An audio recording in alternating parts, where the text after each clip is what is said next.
All right, everybody, welcome to FL Teams. We've got a USF Bulls season preview coming at you right now. And I am, of course, if you watch FL Teams, you probably should recognize me by now, Jeff Macolino. And we are joined by a special guest today, Kenny Morales. Kenny, how are you? Good, Jeff. How you doing, man? I'm excellent. I don't know whether this is going to come out before we get hit by a hurricane or after, but who cares? Right, exactly. um, Kenny, before we get rock and rolling, football season is like, Christmas basically It for really most is. Americans. And USF's about to get started this weekend against Mhm. Western Kentucky. Before we talk about USF a little bit, obviously being a guest here on FL Teams, tell the FL Teams audience what's going on, where they can find you. We're not going to put our plugs at the end. We're going to plug you up front here. I appreciate it. Yeah. So, like I was telling you off camera just a little bit ago, so I've been working in local television for about 10 years, strictly sports. The past 5 of which I spent here in the Tampa Bay area working at Spectrum Bay News 9. I've shifted career paths now. However, I'm still, very passionate about, talking about sports and all that. So you can find me on Twitter at Kenny Morales TV. Chances are, if you see me tweet something, it's about sports. And I just recently started a YouTube channel, Kenny Morales TV as well. And that's where you can find the first video I just let out, which was the video I think you were talking about that you saw, my USF season prediction video when I went game by game and kind of gave a little breakdown of USF's opponents and how I think the Bulls will finish in 2023. Yeah, which was educational to me because USF has a lot of new conference mates this They year do. They do. that not really familiar with. No, I wasn't either. It took a lot of research on my part. It definitely for some of those smaller schools and smaller programs that I may not be too familiar with.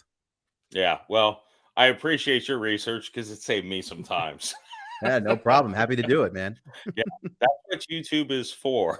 Exactly. Exactly. So diving into USF, obviously the big offseason for USF, they fired Jeff Scott before the Mhm. end of last season. No offense to Jeff Scott, who seemed like a great guy, but a miserable tenure as head coach at USF. Um, and frankly, USF's kind of been in a tailspin since Willie Taggart left. They did have a good year under Charlie Strong, but that was solely on the back of their quarterback, Right. obviously Quentin Flowers. Now, this USF team is not all that familiar, frankly, Mhm. because again, we were talking before we started recording the new landscape of college football. A lot of guys like Brian Battie, who I was loved so much, Yeah. left for greener pastures, Mhm.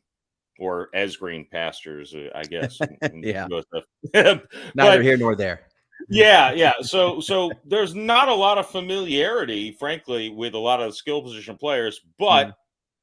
the one position that USF brings back a couple of big guys and a couple of new big guys is at quarterback, which, again, I'll fully say Quentin Flowers carried a team to a national ranking his senior season despite bad coaching. So it is the most important position, especially in college football. Before we dive in, because we still don't know who the starter is a few days before the season starts, not officially Mhm. at least.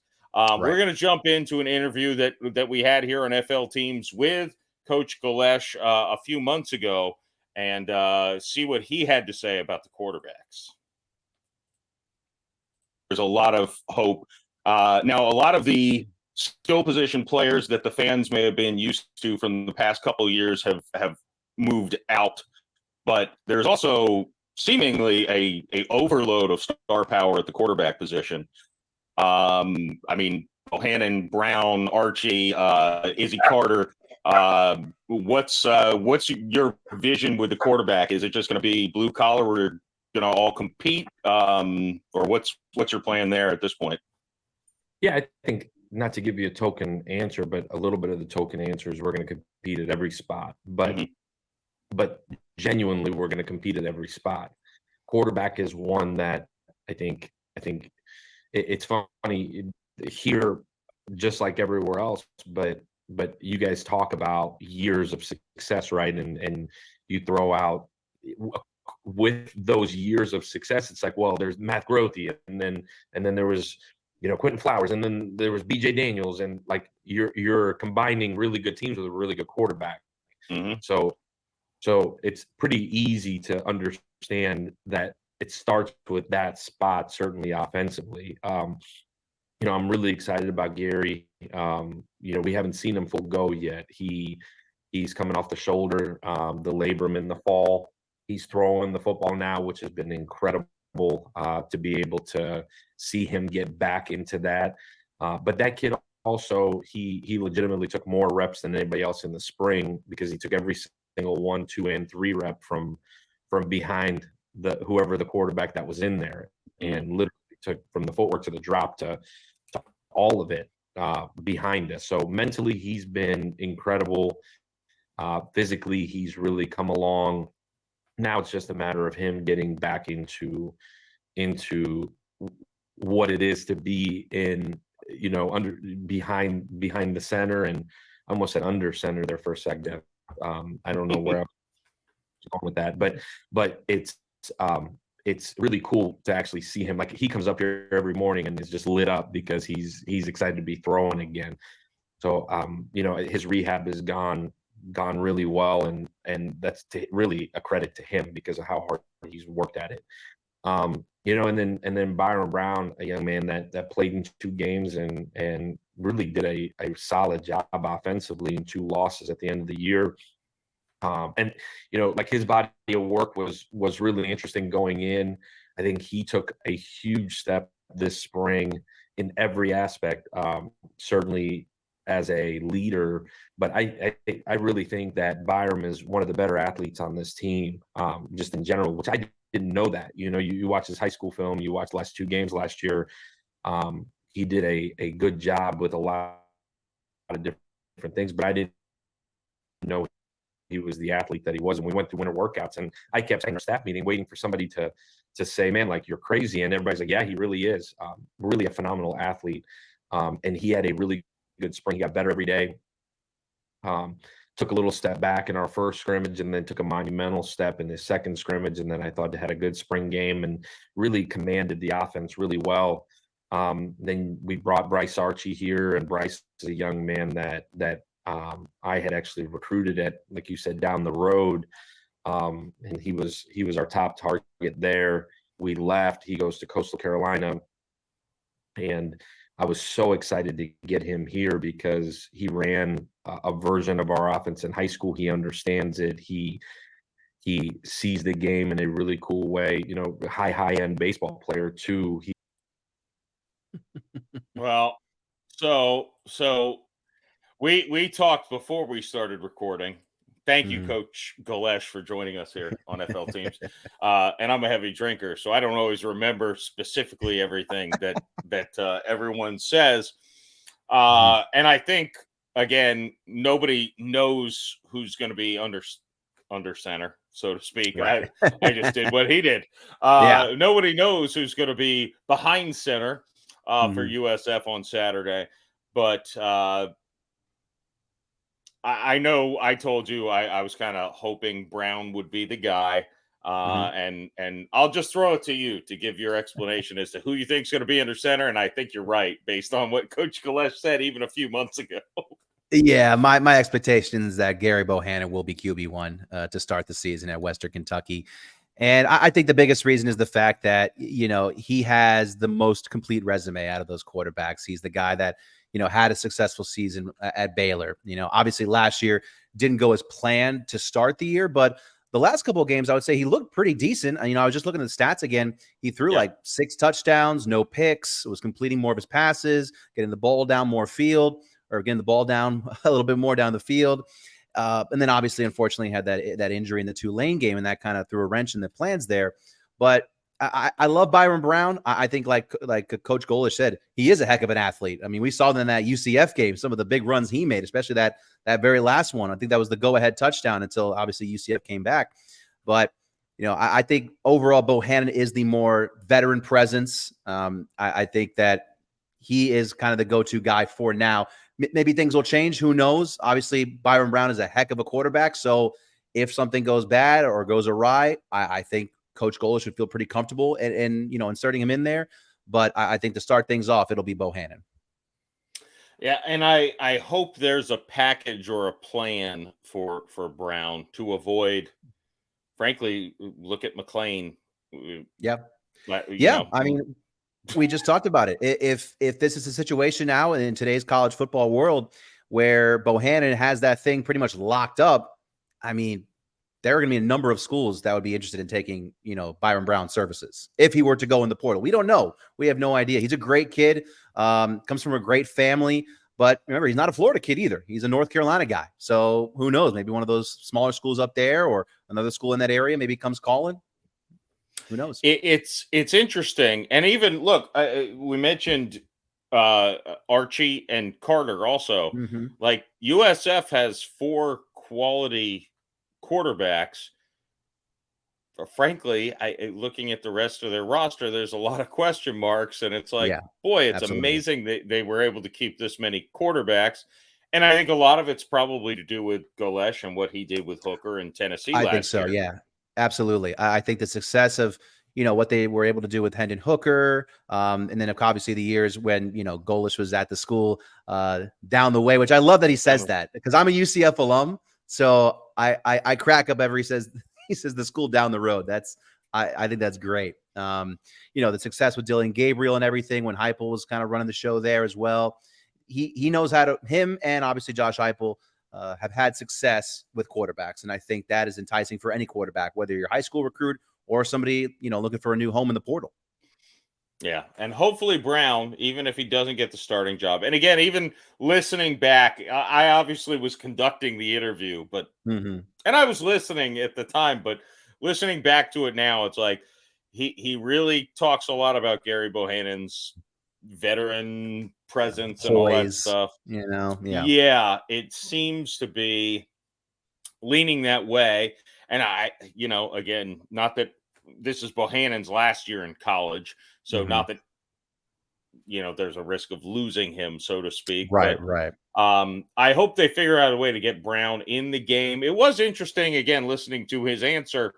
He did rave about the athlete that Brown was. So you wonder if maybe maybe there is a package or two where he can get him in 4 games. You can get him in 4 games, won't burn a red shirt. So maybe there's a world we see him hit the field a couple times. Yeah. Maybe they put him in a Taysom Hill type role for there you go. He can run some packages. Yeah, sure. Yeah. Why not? And he can always. I mean, look, he's got an arm. I mean, his first start. He completed his first 21 passes. Right. Yeah. And then we all saw what he did to lead a comeback against UCF. Yep. That, I mean, he's immensely, and that was all as a true freshman. It's amazing. I know.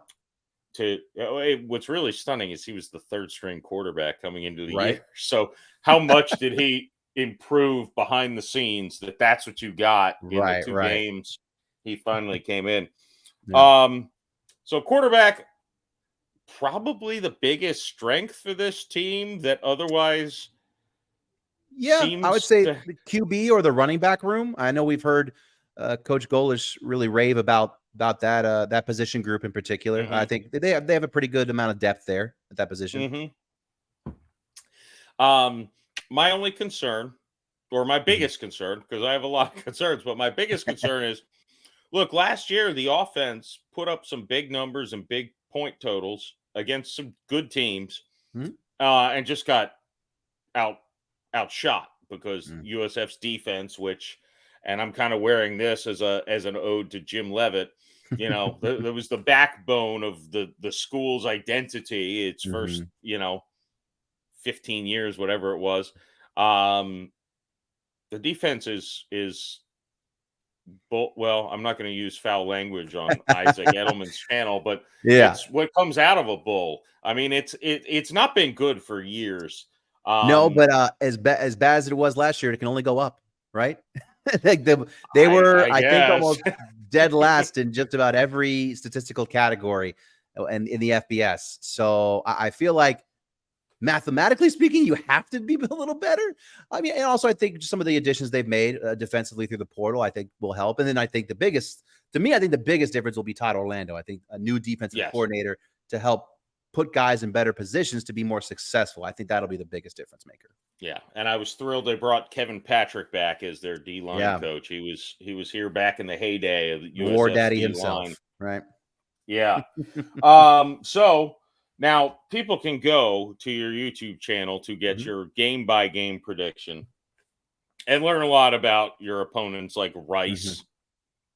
That was one of the schools that's one of the schools that I was hinting at earlier. I was like, some of these smaller programs that you really don't pay a whole lot of attention to on a college football Saturday. I was talking about you guys, Rice. I'm sorry. Yeah, no, I don't know that I've ever watched a game that involved Rice in my entire life. I think I did, because like when I was still at school, UCF, they were in Conference USA, so I think UCF played them a couple of times, but that's about it. I'm surprised your vocabulary is so strong for someone who went there. Touche. So give us your season prediction, then I'll ramble through my season prediction thoughts. But well, I mean, do you want me to go game by game, or you want to just give me no, just overall? Final record. You can go to your channel for the game by game. Yeah. I got you. So I got them at 4-8. I think that, for one, I think that'd be a really nice step forward. Obviously, after only winning 4 games the past 3 years, I think anything like that, 4-8, 5-8, or 5-7 would be a really nice step forward. To me, I think that the toughest thing is that I'm someone, you got to prove to me that you can do it. And I have a hard time picking USF to win any road games, because they have not done it since before the pandemic, 2019. I believe it was at ECU, maybe was the last one. So I had them losing all their road games, but I do have them winning a couple of home games. And, I mean, I still think there are a game or two that could be winnable. They could win at Navy. I don't think that's impossible. I think maybe they could shock FAU at home. I think FAU is going to be pretty good, but I don't think that's, completely out of the realm of possibility. But yeah, overall, I think they go 4-8, and, obviously not a great record, but it's a good step forward. That'd be a solid year one for Golesh and company. Yeah, no, I agree with you on the overall take that 4 wins is good. And my thought, I have a hard time going game by game because, obviously we know they're going to lose to Alabama, but but outside of that, it's hard for me to look at the schedule and say, oh, they're definitely going to lose this game. Right. Like Western Kentucky. That could be, I mean, that's a tough game, but it's not impossible. It's not Bama. Right. I would say, like, the 2 games I'm like, there's no way. To me, it's Bama and UTSA, just because UTSA has been really, really good for the past, couple of years. Yeah. And there's a chance they could win the American this year. Yeah, UTSA is probably, I would agree, the second toughest. But again, it's one of those things where, look, last year, 2 of the better teams on the schedule, even though Florida sucked, USF absolutely should have beaten Florida. Goodness. I covered that game. I was in the swamp for that game. I have no idea how they lost it. Well, a center and a long snapper both forgot how to snap a football in the fourth quarter. Was that Spencer Schrader? I think he was still the kicker. Yeah. Credit to him. He kicked that still pretty dang sideways for it being sideways. He still got it pretty close. It's one of the best kicks I've ever seen that missed. I mean, honestly, but man, I don't think I ever felt worse for Jeff Scott than in that moment. You could tell, that absolutely tore him apart. Same with the players, because it was right there. They had it. Yeah. And frankly, again, there was a big comeback involved and whatnot. It should have beaten UCF also. They should have. To be fair, as I'm showing my bias here a little bit, I think if Plumlee stays healthy, that game's probably not close, but injuries happen. They're part of the game. That's fair. But yeah, it was, and they were hanging in with Tulane for a long time, which was probably the best team that they played. Maybe, I don't know. I would argue. I mean, Tulane won the Cotton Bowl. They beat USC. They were incredible last year. Yeah. So they showed they've got ability. They had no finish in them. Right. So it's one of these things where I could see this team winning 2 games. I could see them winning 8 games. I don't think it's likely that either is the case. I think it's somewhere in between. if they win Well, eight games, just Golesh is going to be hot on the radar for coaching searches. well, 'Cause he'll that will probably be gone after the. that'll be incredible turnaround to go from 1 to 8. That would be really impressive. But like you said, And it's not totally out of the realm, but I'm not betting on that. no, absolutely not, because winning is. I heard it last night. Winning is a habit, Yeah. and Mm. USF is not in the habit. They went so many years, and look, they'll never get over the mistake of firing Jim Levitt. Mm. That's Right. look, myself and my generation of USF fans were still, even this past offseason, like, please, just, I know Levitt's old now, but please, One can more we fix, time, just for just old time's sakes. Come on. No. bring him in, Um, let him bring a coach in waiting, promise him a statue, and we can name the new on-campus stadium, we can name the field after him, Jim Levitt Field. There you go. just rectify the situation for the damn man. But no, I would be shocked if they win less than 2 games. I would also be Oh, I shocked would if be. they win 8 games. I would not be shocked if they win 6 games and get bowl eligible. No, like I said, I think that is conceivable. Like I do think they could, win that Navy game. Maybe you win at UConn. UConn's not a powerhouse by any means. They Mhm. are an improved team under Jim Mora. No denying that. They went to a bowl game last year after being, God, one of the worst programs for a long time. But those are winnable games. Like I said in my video, I think the real deciding factor here, like the idea of like what kind of USF team we'll see, is that Rice game. That's the first. That's the conference opener, and it's your chance to beat an FBS team, which they have not done since, I think that was Temple a couple years ago, 2020 maybe. Yeah, here's your chance. Now I think you're better than Rice. You recruit better than Rice. I think you have more talent than Rice. But like you said, Just winning have is to a show habit. it. Show it to me. Make it happen. Yeah, and look, Temple was a team that that was the team that got Jeff Scott fired, I believe. I try to black out all of Jeff Scott era, and again, See, I feel one, terrible for the man, but I do as well. I think he was a great guy. I always enjoyed interviewing him. I thought he was very nice and fairly easy to work with in terms of from a media perspective. But yeah, that Temple game, it was just one of those games that got out of hand. Also, USF was playing Travis Marsh, and we know how bad that defense was. I mean, that just is one of those kind of, they talk about all the time, right? You just games you throw in the trash. You don't really watch the tape on that one. Yeah. Well, yeah, that's been the last few seasons for USF fans. You could probably say that for a couple of games, actually. Yeah. There's been quite a few. All right. Well, hey, Christmas morning is coming soon. Saturday, USF at Western Kentucky. It'll be exciting. USF should be a high scoring one. Yeah, and look, a big question mark. We don't know. They could go 0-12. And I would not be happy, but I would not be stunned. Yeah, but I understand. Yeah, it'll be an interesting season, and I hope, as someone who's gotten to speak with Coach Golesh, I think he has I like him. I think he's got a plan, and we'll see.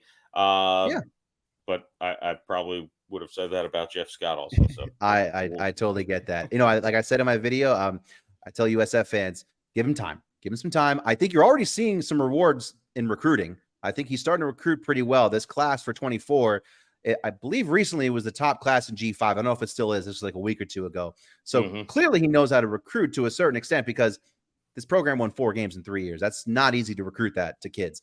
And, on top of that, I like this offense. I watched it firsthand when it was at UCF, when Josh Heupel was there. I like the way they spread guys out, have guys outside the numbers, put playmakers in position to make a big play. And with the amount of athletes that Florida has, specifically in the Tampa Bay area, USF should be able to get some of those guys in and be able to put up a lot of points. Yeah, I agree. I think it's a bright future for USF. And also, on-campus stadium just got brought into the AAU, which is big for academics, which maybe will help with moving up to a big boy conference. Absolutely. Conference realignment is never going away. So, just be ready the next time around, right? Yeah. Yeah, they took a mulligan on this round. Let's try again next time. Exactly. All right. Well, hey, folks, make sure you're subscribed to FL Teams. Hop over to Kenny's channel, subscribe to him for some entertaining sports content as well. And we'll keep bringing you coverage of the USF Bulls and all Florida sports teams, professional and college, here on FL Teams.